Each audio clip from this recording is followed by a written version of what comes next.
Yo, what's up, Narwhals? This is Mr. Cantwell, And this is Miss Dunn. and we're about to do something that is not commonly done in teaching. We're about to read something with you for the first time. Like, we literally have not read this thing. We're about to read lines 1 through 88 of the story Teacher Tamer by Avi. You should have stopped your reading where we stopped our reading, which is the line, he was becoming excited. If you didn't read up to that line, then stop, go back and read that. So, this is actually really the first time either of us are reading this story. And we want to read it with you. And we want to let you know what we're thinking about the story. And we're hoping that this will help you guys better understand the story and every story you read in the future.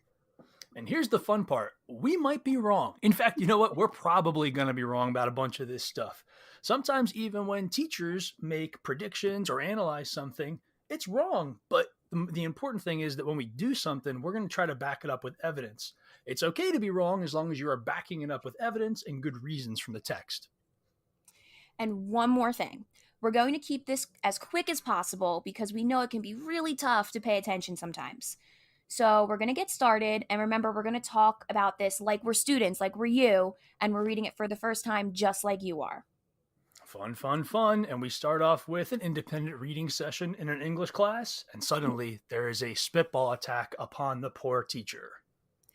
And as soon as the teacher notices this lovely spitball, she immediately jumps to her feet and the kids go quiet because they know it is not a good idea to upset the teacher, Mrs. Wessex. They describe her as being pretty mean and nasty. And I did have my first kind of moment where I noticed something, and I noticed that the author specifically mentioned her having a wrinkled dress. When authors put details in early parts of the story like that, it sometimes pays off. So I'm keeping my eye on that. Yeah, you made a great point too about there was a lot of detail in this first couple of lines. Mm-hmm, mm-hmm. So Mrs. Wessex immediately screams for Gregory Martinez. Poor Gregory. She says, "Come up here." Short, intense eyes full of worry is basically how they describe Greg, and who wouldn't be worried when their teacher calls him to the front. And he's known to be really smart, but he's kind of a bit of an outsider in his few months at the school so far. And I'm feeling kind of bad for him right now because, nobody wants to be in front of the whole class about to get yelled at. And he already, like, I feel terrible for him too, because he doesn't fit in. And one of the reasons that he doesn't fit in is because he seems to be just kind of smarter than everybody else, or he thinks differently. So it's tough for him. And here he is trudging to the front of the room to confront Mrs. Wessex. And we also find out that it seems like Mrs. Wessex has been picking on him for a couple weeks, and Greg doesn't really understand why. He's been saying, "I'm innocent." As he's moving to the front of the room, he knows that he's about to get accused of this spitball thing. And he says, "I didn't do it." And she says, "Didn't do what?" And that ends up being a mistake. The rookie mistake, saying you didn't do it before you were accused of anything. So Mrs. Wessex's desk is very, very neat, and they make a point to kind of, mention that it's a neat desk, and it was seen as a rebuke to students who were messy. And I had to look this up. I don't know about you, Miss Dunn, but I had to look up what Big word. rebuke means. Yeah, that's big not a word. word that I'm familiar with. So I looked it up, and it means to, like, really criticize and disapprove of something. And so a way that it might be used is, think about a coach. A coach might rebuke you if you're being lazy at practice. They might harshly criticize you and say, like, "You need to pick it up," that kind of thing. That would be rebuking you. Yeah, that's a great point, Mr. Cantwell. Mm-hmm. So Mrs. Wessex screams at Greg, take your hands out of your pockets. And he pulls his hands out of his pockets really fast because he's trying to be the good kid that he really is. And he had coins in his pockets and they went everywhere. And this was obviously an accident, but Mrs. Wessex gets even angrier. Ruh-roh. So we find out also right after this that Gregory actually knows who shot the spitball. It's some kid named Ryan. And immediately after us as readers, we find that out.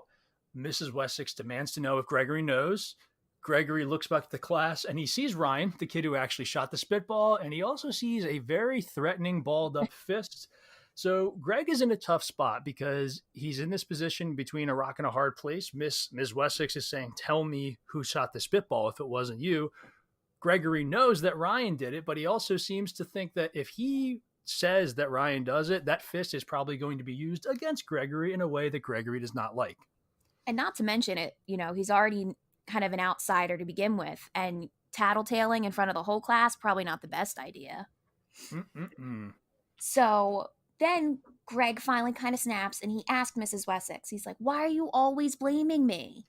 And they make a point to kind of mention that her face softens for a moment and then she puts him in the shame corner. He has to go and stand in the corner for, it was 15 minutes, and then when he kind of pushed back, it became 20 minutes. And that is definitely an interesting way to punish a student. I don't think I was ever in specifically a shame corner, but when I was at recess, like the punishment that we had in middle school and elementary school was the wall, and we would earn time on the wall, and you just had to sit there in the hot sun watching everyone else have fun. So I was put in the corner in preschool, but that's the last time I can remember being put anywhere. poor Greg. We've been there, man. We understand where you're coming from. He takes his punishment. And while he's in that corner, he's just kind of sitting there and getting angrier and angrier. And he starts to develop these ideas like, I want to get revenge. So at recess, the kids are coming up to him saying like, why is she always picking on you? And he says, I don't know, but I will get back at her. And they say, sure you will. And then someone else says something that I think is going to be the thing that pushes the rest of the story. They say, but if you do get revenge on Miss Wessex, well, you will be the hero of the class. And this made me think about how Avi is the author. Avi has already kind of created Gregory to look like this outsider. Here is an opportunity for him to go from outsider to become the hero of the class. So this attention that he might get from doing something, it might be from his classmates. It might be enough to actually get him some popularity and maybe make him less of an outsider with his classmates. At this point, I predicted that maybe Gregory was actually going to spitball Miss Gregory or Mrs. Wessex. Wessex. Mm-hmm. Actually, not a bad idea. Or spitball, maybe even, what's his name, Ryan, the one who actually did Ryan, it. That's kind of funny. maybe. So then we kind of fast forward to after school, and there's this candy store. And I also found it interesting the pricing of the candy. It's clearly, an older story for how cheap Mm-hmm. everything is. And Greg goes in there and he asks to talk to Tiny. And I found it hilarious because as they're describing Tiny, it's very clear from the assumption the kids have about him being a former pro athlete that he's clearly not actually Tiny. It's kind of an ironic nickname. Yeah, I think maybe Tiny Tim from Christmas Carol is the only character that's actually small named Tiny. Usually, when you see him in cartoons or movies or something, the person's huge when they're called Tiny. And that is the case here. We find out that Tiny is the local fireworks dealer for middle school and elementary school children. So, pretty cool guy selling fireworks to underage kids. Not actually cool. So, Tiny's huge and scary. Gregory gives him the password, which is crackers. And Tiny takes Greg to a secret back room, and Greg asks for a super skunk stink bomb, a cloud of darkness smoke bomb. So he asks for two things. And when Tiny kind of asks him, what is this for? He says it's to get back at my teacher. And Tiny turns around and he makes it clear he does not like teachers. And he said, "Go get your teacher." And I love that little line there, how it's written out. Is it dialect? I actually don't remember. But when you write something the way that the character would say, as opposed to the grammatically correct way, I feel Hmm. like I can hear that giant tiny guy, tiny guy saying those words. Go get your teacher, because it was written that way. So great job there, Avi. And then so we have Gregory leaving with the fireworks in hand, and he follows Mrs. Wessex home. And something else set off my reader's spider senses, which is what I call something that like I pay attention to because I know the author might be trying to get me to think about something. And what set off my spider senses is this line where it says, "To Gregory, it appeared she had no interest other than the pavement before her." So I'm jumping back to the very first paragraph or the second paragraph where they're describing Mrs. Wessex. Mrs. Wessex. Avi made a point to say that she had a wrinkled dress.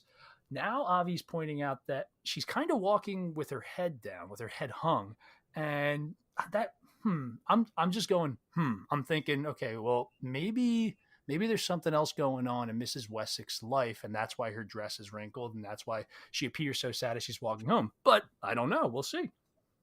And then this part ends. We have Gregory trailing, following, very stealthy. He's following Mrs. Wessex. And Mrs. Wessex has no idea that she's being followed. It's very suspenseful. Yup, yup, yup. All right, guys, I hope you enjoyed this read along. So we are actually going to go read the back end of the story, and we'll see you probably the next time you guys have to do this assignment. See you later.